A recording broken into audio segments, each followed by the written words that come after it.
Tower, just overall Yang, approximate clearance foil, good afternoon. Copy 260-319-2 and 13.2K. We choose to go to the moon. We choose to go to the moon.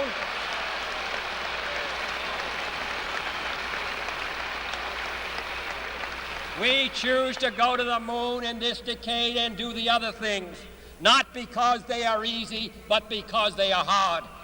With that speech, President Kennedy set mankind on a path that eventually resulted in putting man on the moon just 8 years later. And when most of those brave men walked on the moon almost 50 years ago, most of them had on an Omega Speedmaster on the wrist. And that is going to be the topic of today's video. First up is my modern Speedmaster, which is a reference 145.022 and 3570.50. It's actually the second nice watch that I've ever purchased, and I purchased it about 10 years ago. The first thing you're gonna notice is that it is modified, unlike any Speedmaster that most of you have seen. It started life as a classic Speedmaster with the regular black dial, white hands, and the black bezel on a bracelet. The traditional Speedmaster that all of you have come to know and hopefully love over the years. This one now has a Panda Dial from the rare Mitsukoshi limited edition, broad arrow hands for better visibility, a stainless steel bezel, and an Omega lettered NATO strap. All the parts are genuine Omega. It is powered by the 1861 movement, which is good for 48 hours of power reserve, roughly. And now let's do a close-up of this beautiful Panda Dial. So you guys can really see the applied logo, the applied indexes. It is just beautiful. I also added, like I said, the broad arrow hands for better visibility. I think in the beginning I had the regular hands in stainless steel, and I switched over to the broad arrow hands so I can just see the time better, because what good is a watch if you can't see the time? And then my second Speedmaster is my 1974 Speedmaster, which is a reference 145.022. I wanted a 1974 Speedmaster because 1974 also happens to be my birth year. So when I decided to get a birth year watch, I quickly settled on the Speedmaster. When I was a kid growing up in the late 70s and early 80s, I was super fascinated with the Apollo missions, the space shuttle, and really all things space. So when I look at this particular watch and its connection to NASA, Apollo, and the moon, it really brings me back to my childhood. So that's why I decided to get a second Speedmaster as my birth year watch. This is the only watch in my collection that I will never ever sell, no matter what. And one day it will be passed down to my son. This one actually took me several months to find one. Eventually finding this one on eBay, and the seller happened to be here in Southern California. So I quickly messaged him, we agreed to terms, and we met up a few days later to do the deal. When I first got it, the case itself was a little bit over polished from a prior service. So I had the great guys at LA Watchworks do their magic and restore it to its former glory. Now, doing a close-up of the dial and hands, you're gonna notice that it's all original. They've all nicely aged and has some very good patina on them. I have the watch sitting on its original bracelet, the hollow end links, the stamped steel clasp. Certainly not very modern. The whole thing just rattles like loose change, but it is so perfect. The movement itself is the famous Lamania 861. All right, now comparing the both of them side by side, despite being nearly 35 years apart in age, the case is virtually identical. Both are 42 millimeters in diameter, 14 millimeters in terms of case thickness, 48 millimeters lug to lug, and has a lug width of 20 millimeters. That said, surprisingly, the vintage 1974 Speedmaster on the right runs actually more accurately than the Panda. This one runs within COSC limits, and like I said, is a little bit more accurate. It also, for whatever reason, has 30 more minutes of power reserve than the Panda one. All right, so this is kind of to give you an idea of how it looks like on the wrist. I have both watches on my left and right wrist. The 1974 Speedmaster is on my right wrist with the Panda obviously on the left. And this is kind of, again, to give you an idea of how they look like right next to each other on the wrist. I'll do a closer up here. My right wrist is about 6.75 inches. So you have kind of an idea here. And like I said before, you can kind of, hopefully you can hear it, the bracelet just rattles like crazy, but it's just so perfect. And then here is the Panda on my left wrist, which is a little bit smaller, about 6.5 inches. And like I said, I never wear watches on both wrists. That just looks crazy, but I do typically wear them on my right. I obviously love the Speedmaster, and even mentioned in a past video that every watch enthusiast out there should own one at some point. You guys definitely gave me a lot of pushback on that. But objectively looking at the Speedmaster, I think that it is more of a classic tool watch than a modern luxury watch. And I'll explain why. So here, looking at my modern Speedmaster, the bezel is obviously aluminum, not ceramic. The crystal is Hesalite, basically plexiglass, and can be scratched fairly easily.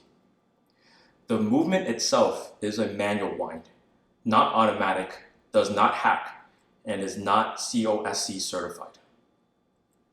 Some will argue that these are some major flaws, but I don't necessarily see them as flaws, but rather as features that make them unique and timeless.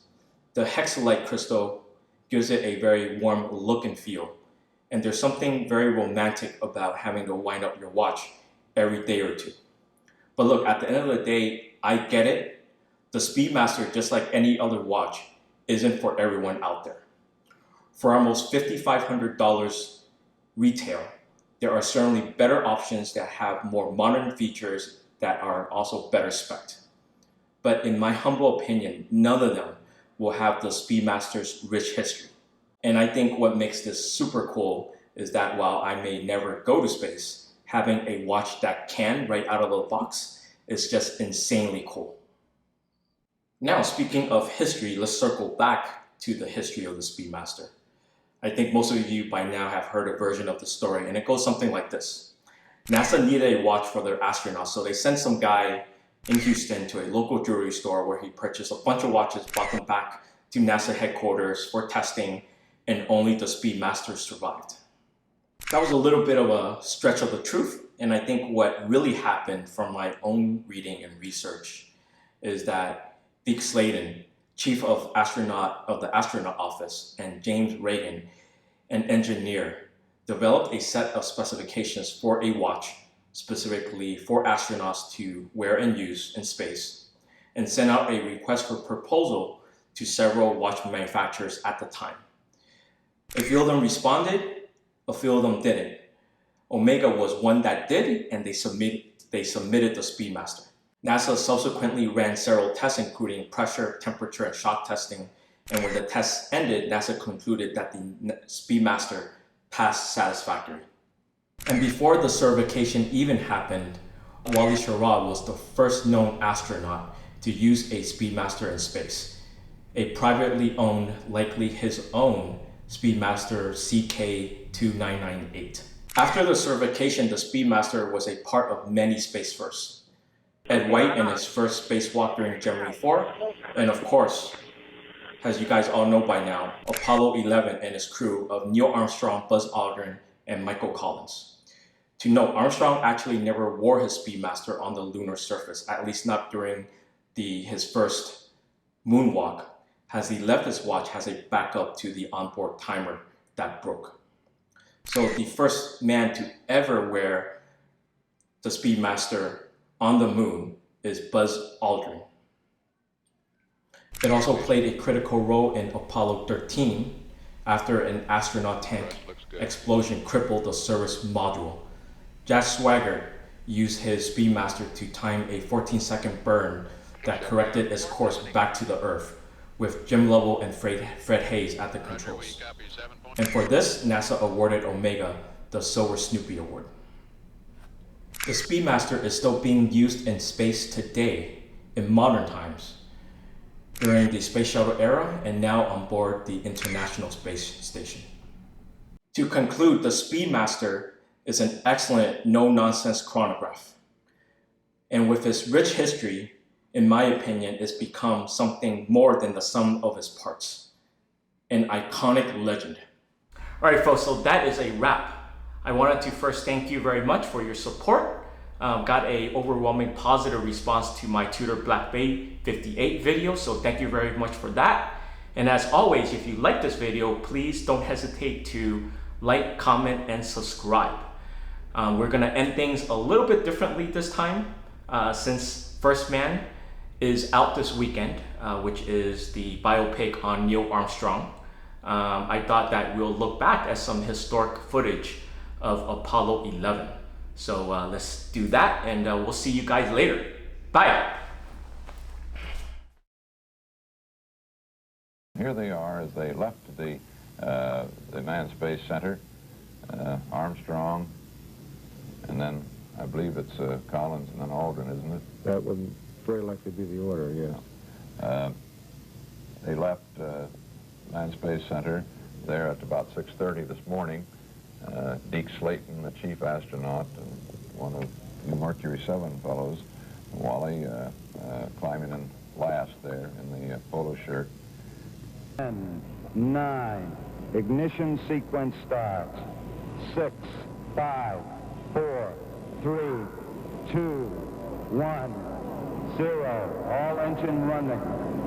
Liftoff. We have a liftoff. 32 minutes past the hour. Liftoff on Apollo 11. Oh, boy. Oh, boy, it looks good, Wally.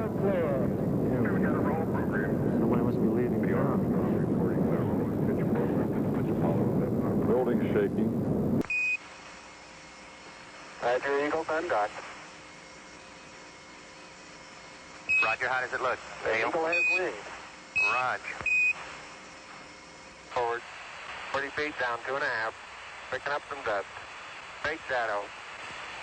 4 forward, drifting to the right a little. 30 seconds. Forward, drift. Contact light. Okay, engine stop. We copy you down, Eagle. Houston,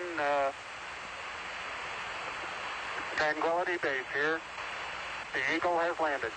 Roger, Tranquility. We copy you on the ground. You got a bunch of guys about to turn blue. We're breathing again. Thanks a lot. It's a little shadowy, but he said he expected that in the shadow of the lunar module. Armstrong is on the moon. Neil Armstrong, 38-year-old American, standing on the surface of the moon on this July 20th, 1969. It's one small step for man, one giant leap for mankind. Ground control to Major Tom.